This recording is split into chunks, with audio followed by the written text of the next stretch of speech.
Hey, friends. Hope you enjoyed our little intro music there.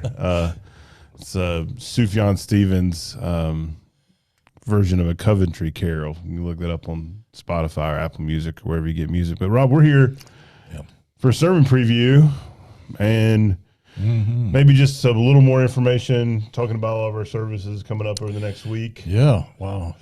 Know how you want to start. I have a sense of anticipation about all some wonderful things ahead. Christmas Eve, friends, 4 services, 2, 5, 8, and 11.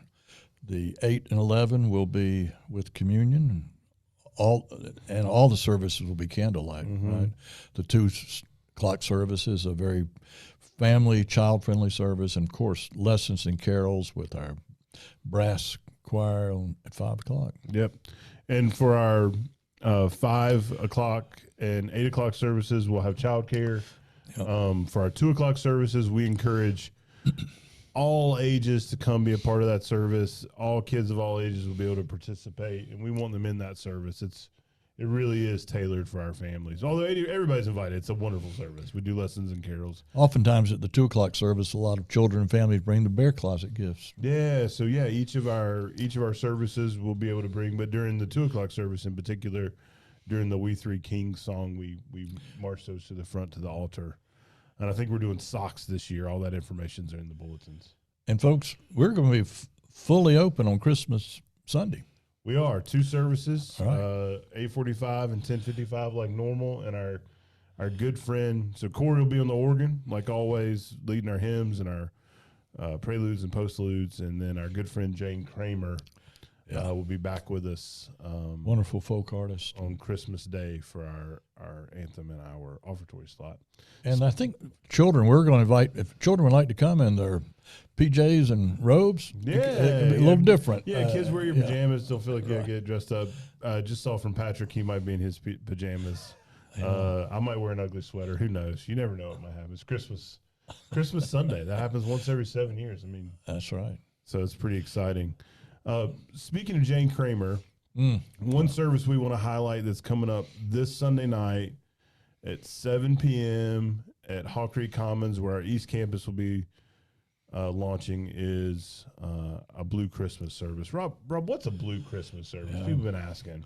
You know, I think it recognizes that this is a difficult season for people that are going through maybe a season of loss, or the last year or two have been just loaded with some travail and grief. And I call it the celebration gap. As some people's spirits soar as we move to Christmas, some people feel a little on the outside of that. But I think what we're going to do at a Blue Christmas is not make you bluer, but help you to understand that the message of Christmas is deep and broad. Yeah. Speak to any person in any situation. And you're not alone. That's right. You know, a lot of us, that's right, even though we're joyous, we also have some difficulties. There's what do we say right here? There's the empty seat around the table. Yeah. There's the family member that lives across the country, and it just doesn't work for you to see them this year.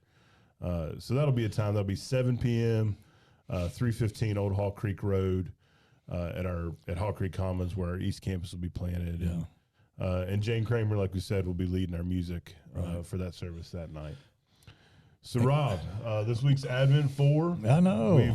We've been working through the dubs. Yeah, or the W's, waiting, watching, wondering, and now this week, welcoming. You know, you can wait, you can watch, you can wonder, but the bottom line is, will there be any human minds and hearts to welcome this great gift that continues to come? And we're really excited this week. So Rob and I are going to be preaching together, and you all have heard us over the years use these passages from Frederick Buechner, where Buechner talks about the wise men and the shepherds, and this week we're going to take a look at the innkeeper. Yeah, usually it doesn't make center stage. He's kind of on the side stage, but we think there's something to be heard from here. In this piece. And there's something when you think about welcoming, and particularly how welcoming leads to hospitality, that we think we learn from this person that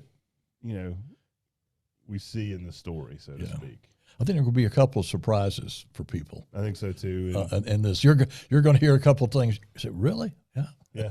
And so we're excited, and we think it's key to who Yes. we're called to be in this season. That's right. We need this reminder year in and year out from the Christ child that calls each of us to be welcoming. Come and worship with us, online, in person. We look forward to being with you. See you this weekend.